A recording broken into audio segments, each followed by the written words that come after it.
Judge గారు, నన్ను క్షమించండి. నేను లేవలేని పరిస్థితి. అన్యదా భావించద్దు. అమ్మా, మీరు నన్ను గుర్తుపట్టకపోవచ్చు, కానీ నేను మీ ఆశీర్వాదంతో, ఆర్థిక సాయంతో ఈ స్థాయికి ఎదిగిన వాణ్ణి.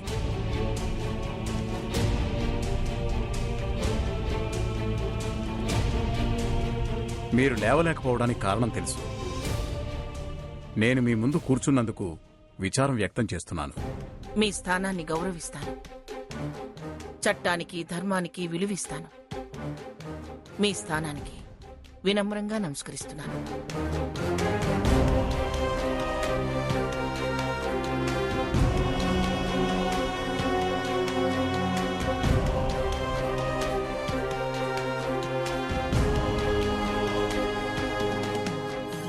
జడ్జి ఆవిడ మనిషిలో ఉన్నాడు.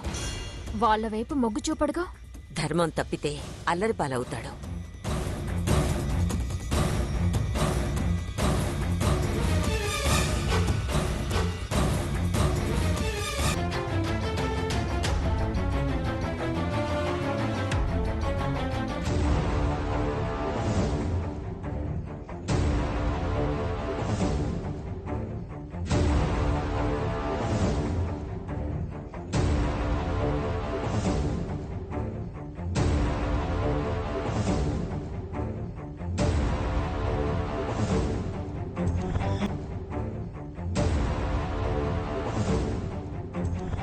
ప్రొసీడ్.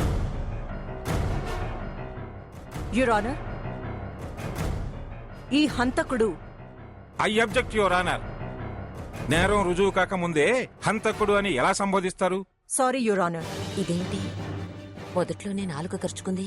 పిఠాపురం సాకేత్ వర్మ అనే ఈ ముద్దాయి నా క్లయింట్ కుమారి ఊర్మిళాదేవి అక్కగారైన హంసా నందినిని నమ్మించి, వంచించి, మోసం చేసి పథకం ప్రకారం అతి దారుణంగా హత్య చేశాడు.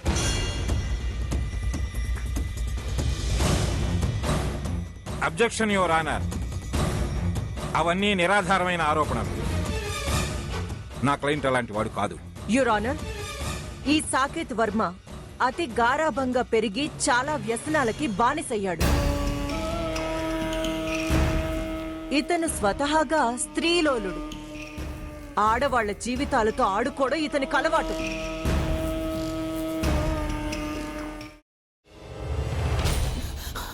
నువ్వు ఇంకేమన్నా చెప్పాలా? ఇంకేమన్నా అబద్ధం చెప్పాలనుకుంటే చెప్పేయి. నేను చూడాలనుకుంటున్నాను నన్ను మోసం చేయడానికి నువ్వు ఎంత నీచానికి దిగజారగలవు అని. ఎందుకు ఆలియా, ఎందుకు నువ్వు ఇలా చేసావు? నీకు తెలుసు కదా, నానమ్మ తర్వాత నీ ఒక్కదానిని కదా నేను పూర్తిగా నమ్మేది. ఏమన్నావు నువ్వు? ఈ మధ్య అన్నిటినీ మర్చిపోతున్నావా? అది చాలు. వాటిలో ఉన్న శక్తి విషయాన్ని గ్రహించి మనకు వివరిస్తాయి.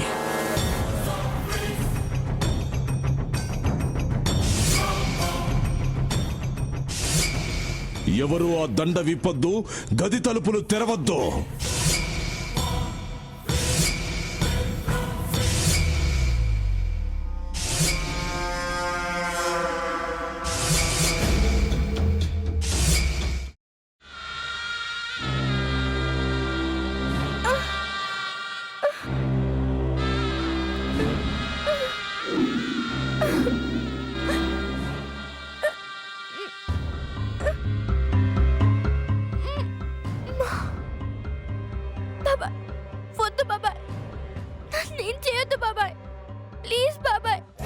నీకు నిజం తెలిసినప్పుడే నా ఆలోచనలో నువ్వు చచ్చిపోయావు.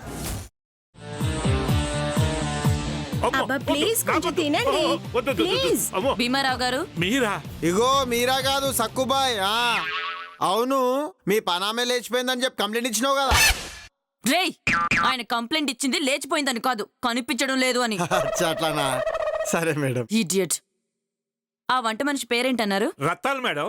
ఏం పెద్ద మంచి, నీ వంట మంచిని కూడా మేడం అని పిలుస్తావా? రేయ్ హాఫ్ బ్రెయిన్,